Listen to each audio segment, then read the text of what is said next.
In the name of Allah, the most compassionate, the most merciful, and may the peace and blessings of Allah be upon His last and beloved Messenger Muhammad. And may the peace and blessings of Allah be upon you all. The title of this video is The Benefits in the Way the Muslims Pray on the Mental Health of the Human Body. Now, in previous videos, I talked about the benefits in the way the Muslims pray on the physical body, on our body. And the summary of that video was that Allah the Almighty ordered people to pray the way the Muslims pray, and its effect on the physical body, that it stimulates body organs, it stimulates tissue to regenerate. It's 5 times a day the Muslims pray, and each time there is a stimulation for the body, and this stimulation, it stimulates the mind, the tissue to regenerate, the glands to secrete. So it keeps you in the best form, and it maintains your health. So it's a maintenance, and it maintains your health. That was the summary of that video. Now today I will talk about the benefits in the way the Muslims pray on your mental health from a psychological point of view.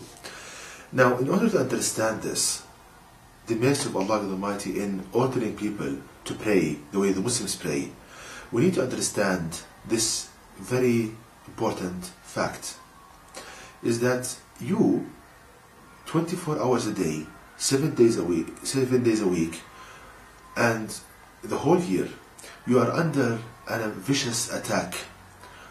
All people, 24 hours a day, 7 days a week, all the days of the year, they are under a very strong and dangerous attack.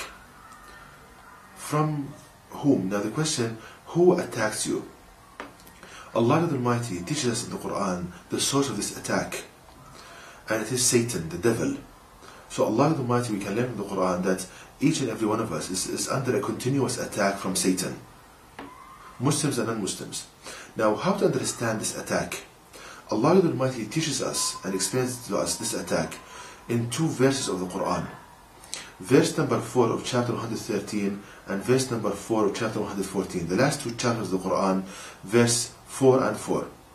Now, in verse 4 of chapter 114, Allah states, from the evil of the whisperer who hides. So Allah states here that there is an evil from the whisperer who hides, and this is Satan. So Allah describes Satan in the Quran that he's a whisperer. He talks to you like a person talking to you, but at the same time he hides from you. So Allah teaches us that each and every one of us has a companion devil, Satan, and he whispers to you, meaning that he talks to you, but at the same time he hides from you, meaning that he doesn't want you to feel his presence. Now, how can we understand this? Let me give the following example. Now, but before this example, if we ponder upon verse number 16 of chapter 50 of the Quran, which states, and indeed Allah God has created man, and He knows what His own self whispers to him, and Allah God is nearer to him than his jugular vein. So in this verse, Allah teaches us that each and every one of us has a voice of oneself. That is the voice you speak with, and it's the same voice you hear in your head when you are thinking quietly to yourself. And it's a distinct voice for you. Now, coming back to the example, suppose that there is someone in the room with you, and he's behind you, and he wants to talk to you, but at the same time he doesn't want you to feel that he's present. He doesn't want you to feel his presence there. Now, how can he accomplish this? The only way he can accomplish this task is if he matches his voice to your own voice. So when he talks, you think that your own self, you are thinking to yourself with these ideas. So that's the way he camouflages himself from you. Now, so Satan, what he does, your companion devil, every one of us has a companion devil. No one is immune from this. He matches his voice, he makes his voice identical to the one you hear in your head with regards to tone, frequency, the languages you know, everything. So you hear ideas in your mind, and you think that yourself is telling you this, while actually companion devil. So once again, Satan affects you by matching his voice. He makes his voice identical to the one you think with and you hear in your mind. And you hear thoughts and thoughts in your mind, and you think that yourself is telling you these thoughts, while actually companion devil. So that's one aspect. And I will come to what kind of thoughts that Satan puts in your mind in a minute. Now, if you ponder upon verse number 4 of chapter 113 of the Quran, which states, and from the evil of the blowers in the knots. And from the evil of the blowers in the knots. So here Allah the Almighty states that there is an evil, harm, from the blowers in the knots. So Satan here, Allah teaches us that he blows in the knots. How can I understand this? In order to understand this, we need to ponder upon verse number 21 of chapter 51 of the Quran, which states, and in your own selves will you not then see? So here Allah the Almighty urges us to ponder and reflect upon our body, how He created the human body. Now if we do that, and if we ponder and reflect upon how Allah created our brain. So if we look at the human brain, we see that there are neurons, the neural cells that make up the brain. And we see something very interesting, that Allah the Almighty arranged these neurons, they arranged like a collection together, which can be described as knots, like a collection of neurons, a grouping of neurons, cluster of neurons. Allah calls in the Quran knots, and you can see their shape is like knots, like ropes weaved together. Now the function of these knots or neural clusters is that when they are stimulated, they produce a neural input, a neural current, and it contracts muscles. It can contract and relax muscles. This is one of their functions. That when they are stimulated, they can produce contraction in the skeletal muscles, and they can relax the muscles. In addition to other kind of, they stimulate glands to secrete hormones, etc. So what does Satan have to do with this? Now, when Satan whispers to you with a thought, he directs his voice, because voice it's about vibration. When Satan talks, he produces vibrations. He directs his vibrations to these neural clusters, neural knots, and when they are acted upon by a vibratory signal, they are stimulated. Now, let me explain this further. Suppose that you leave the house in the morning, and you left the house, and in your car, Satan comes to you with a voice better than one you think with, and you hear in your mind telling you that you forgot to lock the front door. And as a result, when you come back to the house, you'll be robbed, you will lose everything, and so that produces fear in you. Now Satan at the same time, he directs his voice to the neural knots in the brain, which produce contraction in chest muscles. So you feel you have anxiety and fear. So the aim of Satan in this action is that he wants to make his lie more believable to you. Because when you have a feeling in your body of fear and anxiety, you are more inclined to believe in what Satan told you. So once again, we see, brothers and sisters, the mercy of Allah Almighty teaching us this.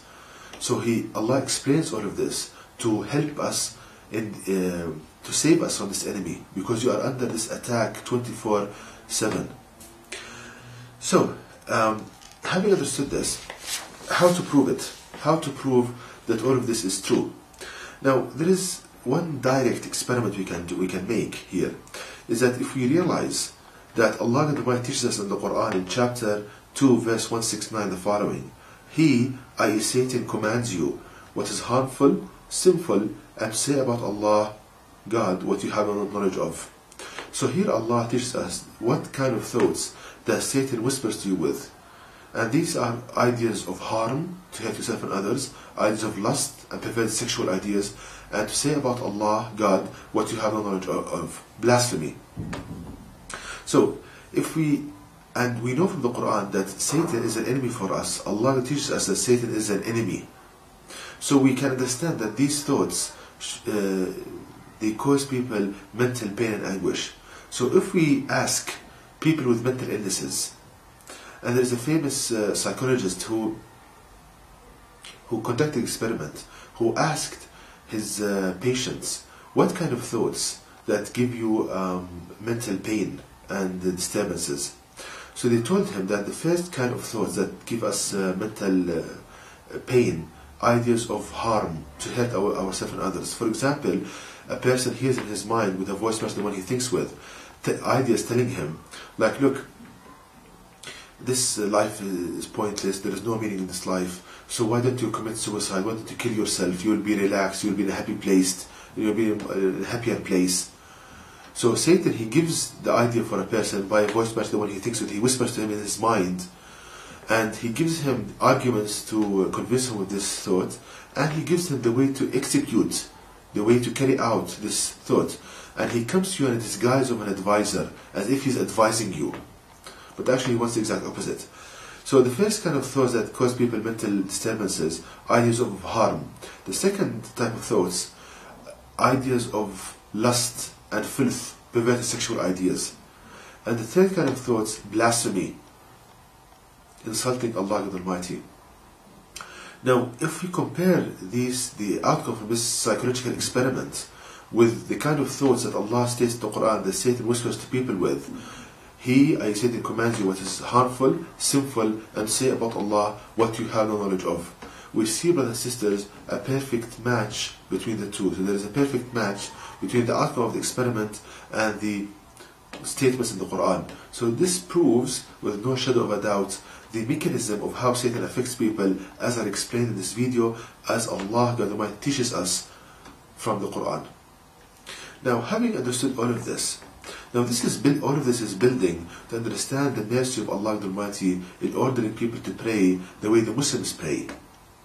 But before that, we need to clarify one very important aspect. Is that this aspect, the following.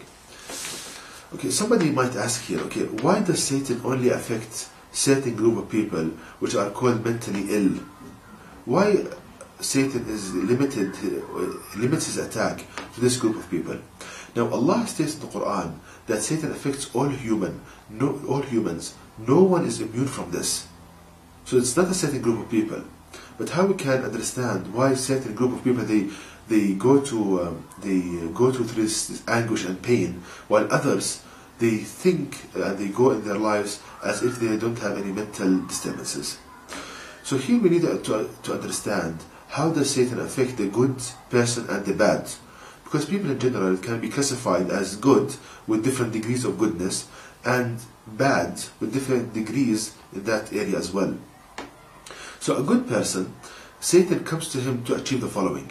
Firstly, and in both people, both the good and the bad, both group of people, Satan affects them both with ideas of harm, lust and blasphemy. But the way he affects them, a good person, starting with a good person, Satan comes to him to develop phobias. For example, a phobia of being unclean, of marriage, of closed spaces, of high places, etc. So how can Satan affect this? He comes to a good person, for example, after washing, he washes. When he's coming out of the place that he washed in, Satan comes to him with a voice matching what he thinks with in his mind, telling him, look, as if the person hears this thought, as if he's thinking to himself with it. He's telling him, look, you forgot to wash a certain spot, so you'll be ill and so forth. So as a result, a person goes back and repeats the washing again and again, which causes him pain and disturbances, mental disturbances. And Satan comes to a good person, telling him, causing him depression and suicidal tendencies. How is it so? That he comes to him with a voice match the one he thinks with, as if he's hearing this in his mind, telling him, look, what's the purpose of this life? If you kill yourself, you will go to a happier place. Also, self-torture. Again, Satan comes to a good person, telling him in his mind, look, if you hurt yourself, you'll feel relaxed, you'll just blow out some steam. And you see, brothers and sisters, that Satan comes to a person as if he's advising him. But this is a trick, because Satan knows that when you hear an advice, you are more inclined to do it. Okay, the other kind of thoughts that Satan comes to a good person with, ideas of lust and perverted sexual ideas. He comes to a good person putting all of kind of disgusting, perverted sexual scenarios in his mind. And because that person is a good person, he can't understand how could he think about such actions. And he goes into a loop of self-blame and and thinking how Allah, God, will forgive such thoughts. And it's worth mentioning here, it's very important, that Allah, God, will not judge you, will not punish you for hearing such thoughts, because they didn't come from you. But Allah will judge you whether you believe them and carry them out or not. Now, the third kind of attack of Satan on a good person is that he comes to him, he puts ideas in his mind. In these ideas there is an insult to Allah the Almighty, an insult to Prophet Muhammad, peace upon him, giving doubts to the Quran, and distorting the teachings of Islam. For example, he comes to a good person with a voice like the one he thinks with, telling him, look, Allah gave the permission, conditional permission in the Quran, to marry more than one woman. Look how this degrades women, look how this, in this 21st century and so forth, how it's inappropriate. So Satan puts all these ideas in the mind of a person. Now, because he's a good person, he doesn't want to go away from Allah, God Almighty. So he's in a kind of in a conflict in his mind. Now, this is the way Satan affects a good person. Now, coming to a bad person, the one who has tendencies to do bad, he comes to him again in ideas of lust, and ideas of harm, lust, and blasphemy. But he comes to him as follows. He causes him to increase smoking, drinking alcohol, taking drugs, gambling. So these are ideas of harm, a person hurting himself and others. For example, he comes to a bad person who has tendencies to do bad. He is telling him, look, you had a very rough day, you have a very stressful day, so why don't you drink a little bit of alcohol, just to unwind, just to relax. So Satan wants that person to do bad more and more. He doesn't come to him like the good person, telling him, look, you forget to wash a spot. No, he comes to him to increase his bad behavior, to go more into crimes and taking drugs and alcohol. And he gives him argument after argument in his mind, as if he's thinking to himself these ideas, telling him, look, you had a very stressful day, go and enjoy yourself, relax a little bit. So Satan comes to you and disguised as an advisor, as if he's advising you, but he doesn't want you to relax. He wants you to be an alcoholic, and to lose your money, to do crimes, and to do bad things that will bring you pain and despair in this life and the hereafter. Also, he comes to a bad person with perverted sexual ideas, but the way he comes to him is the following. For example, somebody has been married for a while, he comes to him with a voice like the one he thinks with, telling him, look, you have a very dull marriage. Nothing is changing in your marriage. It's very dull. So why don't you go with another woman, just for an adventure? And all of this a person hears in his mind with a voice like the one he thinks with. But because the voice is identical, he thinks that his own self is telling him this, and he thinks that he's so clever to think in this way.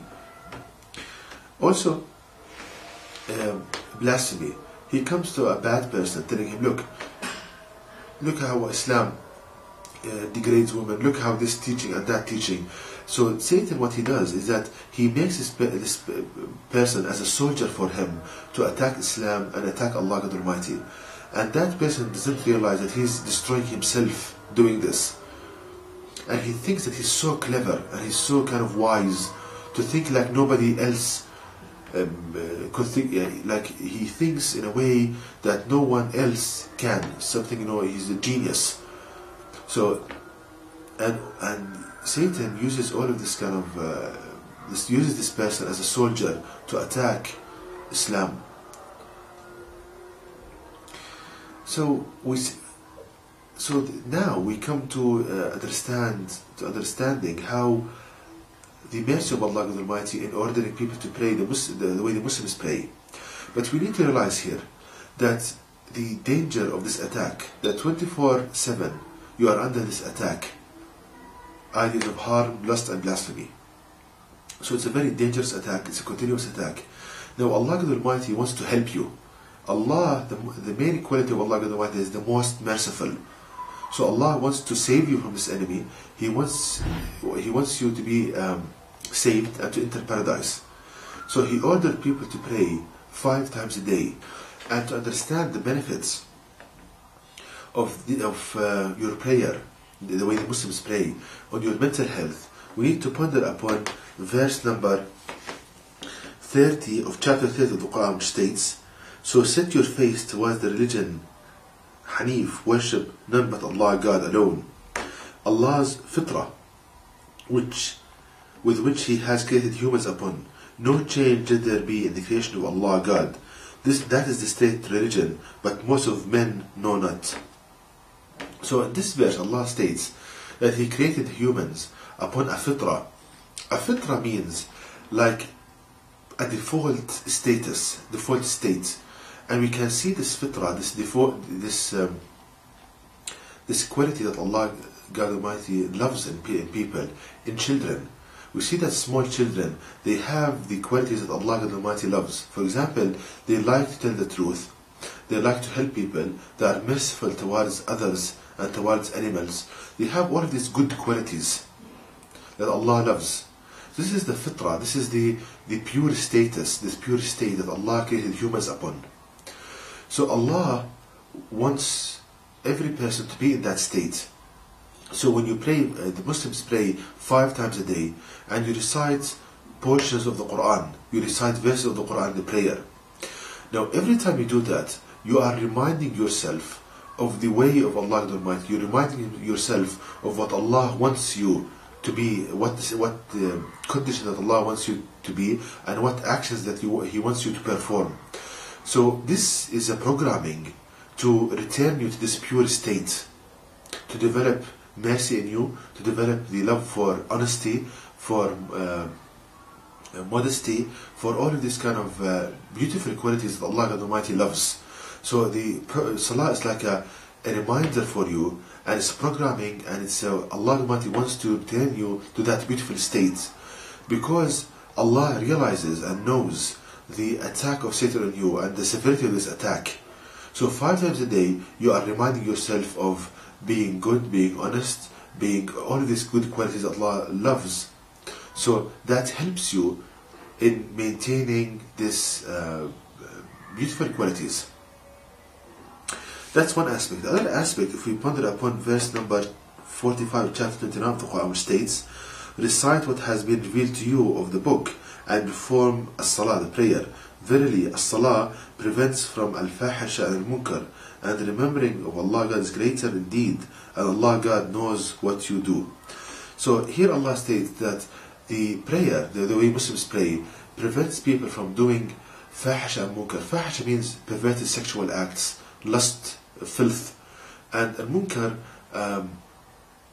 like bad deeds, crimes, drugs, the bad things that cause people pain and despair. So how? Because when you pray, you are reciting verses of the Quran, and if you understand these verses, like for example, the verses I stated in this episode, verse number 4, chapter 113 and 14, from the evil of the whisperer who hides, and from the evil of the blowers and knots. If you understand them, when you read them in the prayer, you are constantly reminding yourself of this knowledge from the Quran. So because brothers and sisters, the power of the Quran is in the understanding of the Quran. The power of the Quran is in understanding the verses and not just merely reciting them. So in your prayer, when you recite the verses and when you read the verses with understanding, you are reminding yourself, for example, the way Satan attacks me, you are reminding yourself of this knowledge from the Quran. And that will give you so much ammunition against the attack of Satan on you. So the prayer, from a mental perspective, from psychological perspective, Allah Almighty ordered the prayer to save you from the attack of Satan and to return you to the pure state that Allah created you upon. And all of this such that Allah helps you to enter paradise and to have a good mental health and to be saved from this enemy. Because people who don't pray the way the Muslims pray and they don't know the Quran, Satan attacks them so much and they are agreeing with him in so many aspects. But the prayer, it reduces this, it helps you to be victorious against Satan, and it keeps reminding you of the way of Allah God Almighty. And again, if you understand what you are reading in the Quran, if you understand the verses I stated in this episode, then you'll be saved from the attack of Satan, which is causing people so much damage and so much mental pain and anguish. And to know more details about this topic, please visit my website at www.quran-miracle.com, and you can email me at zquran@yahoo.com. And may the peace and blessing of Allah be upon you all.